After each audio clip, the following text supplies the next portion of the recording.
चलिए आज एक ऐसे ग्रंथ की दुनिया में चलते हैं जो दिव्य स्त्रीत्व को ही सृष्टि का केंद्र मानता है। ये एक ऐसी कहानी है जो ब्रह्मांड के बारे में हमारी सोच को पूरी तरह से बदल सकती है। देवी भागवत पुराण की शुरुआत ही एक बहुत ही क्रांतिकारी विचार से होती है। ये कहता है कि ब्रह्मा, विष्णु और शिव अंतिम स्रोत नहीं है, बल्कि वो सब एक सर्वोच्च देवी से ही जन्मे हैं। मतलब ये एक ऐसी बात है जो हमारी पारंपरिक मान्यताओं को सीधा सीधा चुनौती देती है। सोचिए, 18,000 श्लोकों का ये महाकाव्य, ये देवी की कहानी के जरिए हमें बताता है कि असल में ये दुनिया, ये हकीकत क्या है। तो चलिए इस रहस्यमयी दुनिया में और गहराई से उतरते हैं। ठीक है, तो पहला सवाल, अगर दिव्य माँ ही सब कुछ का स्रोत हैं, तो फिर ये ब्रह्मांड जैसा हम इसे आज जानते हैं, इसकी शुरुआत हुई कैसे?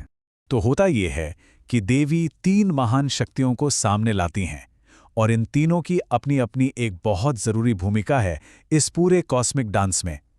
ब्रह्मा बनते हैं सृष्टिकर्ता, विष्णु बनते हैं पालनहार, और रुद्र, जो ब्रह्मा के क्रोध से पैदा हुए, वो संहारक बनते हैं। अब यहाँ एक बहुत ही दिलचस्प बात सामने आती है।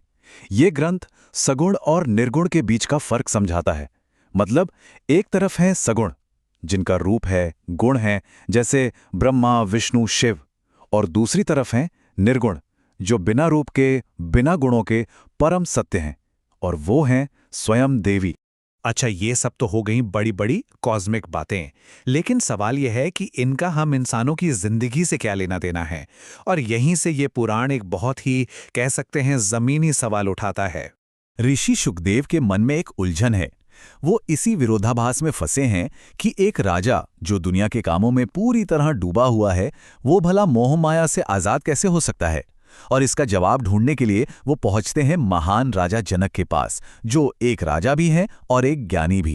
और राजा जनक जो जवाब देते हैं वो सुनने में बहुत सीधा साधा है, पर असल में बहुत गहरा है। वो समझाते हैं कि असली आज़ादी दुनिया छोड़ने में नहीं है, बल्कि ये मेरा है, इस अपनेपन की भावना को छोड़ने में है।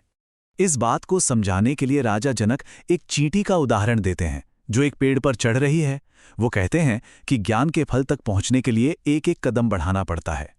पहले ब्रह्मचर्य, फिर गृहस्थ, उसके बाद वानप्रस्थ और आखिर में सन्यास, जब मन पूरी तरह से मोह से मुक्त हो जाए। चलिए अब आगे बढ़ते हैं और देखते हैं कि ये जो कर्तव्य और मोह से दूरी के सिद्धांत हैं, ये कैसे एक कहानी के जरिए पूरे इतिहास को एक नया मोड़ दे देते हैं। ये कहानी है कुरुवंश के उस अहम मोड़ की, जहां भीष्म अपने पिता के दुख को दूर करने के लिए आजीवन ब्रह्मचर्य की एक भीषण प्रतिज्ञा ले लेते हैं। उनकी ये प्रतिज्ञा, जो अनासक्ति का एक चरम उदाहरण थी, असल में आने वाली कई पीढ़ियों के संघर्ष की नींव रख देती है। तो कहानी अब फिर से एक बड़ा मोड़ लेती है और हमें वापस उस कॉस्मिक स्केल पर ले जाती है, जहां हम हकीकत के सबसे बड़े राज को देखने वाले हैं। अब ब्रह्मा, विष्णु और शिव के मन में भी एक सवाल है कि इस ब्रह्मांड में उनकी असली जगह क्या है। और इसी सवाल का जवाब पाने के लिए वो सर्वोच्च देवी के दिव्य लोक की यात्रा पर निकलते हैं, एक ऐसी जगह जिसकी उन्होंने कभी कल्पना भी नहीं की थी।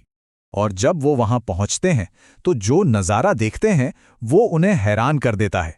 वो देखते हैं कि उनके जैसे अनगिनत और ब्रह्मा, विष्णु और शिव हैं, और हर कोई अपने अपने ब्रह्मांड को चला रहा है। उनका ये एहसास कि वही अकेले और खास हैं, वो पूरी तरह से टूट जाता है।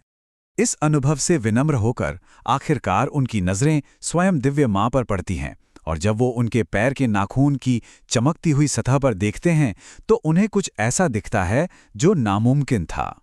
उन्हें उस एक नाखून में पूरा का पूरा अस्तित्व नजर आता है। वो सारे ब्रह्मांड जो उन्होंने अभी अभी देखे थे, उनका अपना ब्रह्मांड, हर देवी देवता, हर जीव, सब कुछ, यहां तक कि वो खुद भी उसी एक छोटे से बिंदु के अंदर समाये हुए थे। तो इस पुराण का जो सबसे बड़ा सार है वो ये है कि ये जो पूरी हकीकत है, ये अनगिनत ब्रह्मांड, ये सारे जीव, ये सब कुछ बस उस दिव्य माँ का एक अक्स, एक रिफ्लेक्शन है। वो सिर्फ बनाने वाली नहीं है, बल्कि जो कुछ भी है वो उन्हीं का रूप है। और ये कहानी हमें एक बहुत बड़े और हैरान कर देने वाले सवाल के साथ छोड़ जाती है। सोचिए, अगर अनगिनत ब्रह्मांड सिर्फ एक अक्स के अंदर मौजूद हो सकते हैं, तो फिर हमारी अपनी इस हकीकत का, इस दुनिया का असल स्वभाव क्या है?